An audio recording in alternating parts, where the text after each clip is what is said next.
রাজধানী ঢাকায় বড় মাত্রার ভূমিকম্প হলে পরবর্তী উদ্ধার অভিযান চালানো হবে সবচেয়ে দুরূহ কাজ। অধিকাংশ ভবনের সামনে নেই পর্যাপ্ত সড়ক বা খোলা জায়গা, রয়েছে উদ্ধার তৎপরতা চালানোর মতো প্রযুক্তির অভাবও। তাই ঝুঁকির কথা মাথায় রেখেই ইমারত নির্মাণ বিধিমালা মেনে নতুন ভবন নির্মাণ, উদ্ধারকর্মীদের প্রশিক্ষিত করা এবং তাদেরকে উন্নত প্রযুক্তি ও প্রয়োজনীয় সরঞ্জামাদি সরবরাহের পরামর্শ বিশেষজ্ঞদের। ভূমিকম্প নিয়ে হাসান মাহমুদের বিশেষ ধারাবাহিকের আজ দেখুন তৃতীয় ও শেষ পর্ব। সাভারের রানা প্লাজা ধসের ঘটনা দেশের উদ্ধার অভিযানের দৈন্যতা অনেকটা স্পষ্ট করেছে।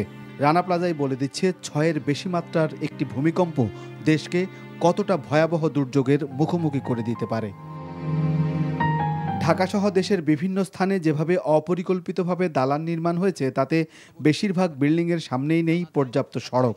তাই উদ্ধার অভিযানের জন্য উদ্ধারকর্মীদের ঘটনাস্থলে যাওয়াই হবে বড় চ্যালেঞ্জ। প্রযুক্তি ও পর্যাপ্ত প্রশিক্ষণের অভাব তো রয়েছেই। এটা অকল্পনীয় একটা ব্যবস্থা হবে যদি 9 রিক্টার স্কেলে বা 8 রিক্টার স্কেলে হয়। আমাদের এখানে কমিউনিটি প্রস্তুতি বলতে কিছু নাই। আর 72,000 2 লক্ষ বিল্ডিং ভাঙলে পরে আমি আপনাকে বলতে পারি যে ঢাকা পরিত্যক্ত হবে, ঢাকার লোক উদ্ধার করতে পারবে না, বাইরের থেকে লোক এসে উদ্ধার করতে হবে, গেট ইট গ্যারান্টেড। আর সরকারি সংস্থা এদেরকে তৈরি করবেন, ওনারা তো আসবে একটা সময়, কিন্তু এখন যে পরিস্থিতি আছে ওনারাও 7 দিন পর আগে আসতে পারবেন। তো কমিউনিটিকে তো 7 দিন ফাইট করতে হবে।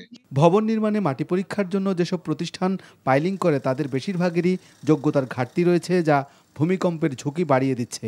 নগর বিশেষজ্ঞরা বলছেন বিল্ডিং কোড না মানা ঝুঁকিপূর্ণ ভবন চিহ্নিত করা জরুরি। কিছু কিছু ভবন অতি ঝুঁকিপূর্ণ, সেগুলোকে চিহ্নিত করা দরকার, এলাকা ভিত্তিকই করা দরকার। তাহলে সেগুলোকে আইডেন্টিফাই করে অন্তত সেখানে যেন বসবাসকারী না থাকে এটা নিশ্চিত করা। আর যেগুলো মাঝারি ঝুঁকিতে আছে সেগুলোকে কিন্তু রেট্রোফিটিং বা ভবনকে মজবুতিকরণ সেটা করা যায়। নরম মাটির উপরে যদি আপনি মজবুত ভবনও করেন, কিন্তু যখন বড় ভূমিকম্প আসলে তখন এই মাটিগুলো তরলের মতো আচরণ করে। নরম মাটিতে আর নগরকে এভাবে সম্প্রসারিত হতে না দেয়া দুঃখজনক। কোড মানা তো দূরের কথা, আমাদের বিল্ডিংয়ের অনুমোদন প্রক্রিয়াতে কাঠামোগত নকশা সেটা অনুমোদন করার প্রক্রিয়া এতদিন ছিল না। আর পুরাতন যে ভবনগুলো অন্তত ইমারত বিধিমালার লঙ্ঘন যেগুলো হয়েছে সেগুলোকে শাস্তির আওতায় আনা দরকার। যেভাবে বিভিন্ন স্থাপনা গড়ে উঠেছে সেগুলোকে ভূমিকম্প সহনশীল হিসেবে রূপান্তর করার ব্যবস্থা গ্রহণ করার পরামর্শ দিয়েছেন বিশেষজ্ঞরা। Hasan Mahmud, NTV news, Dhaka.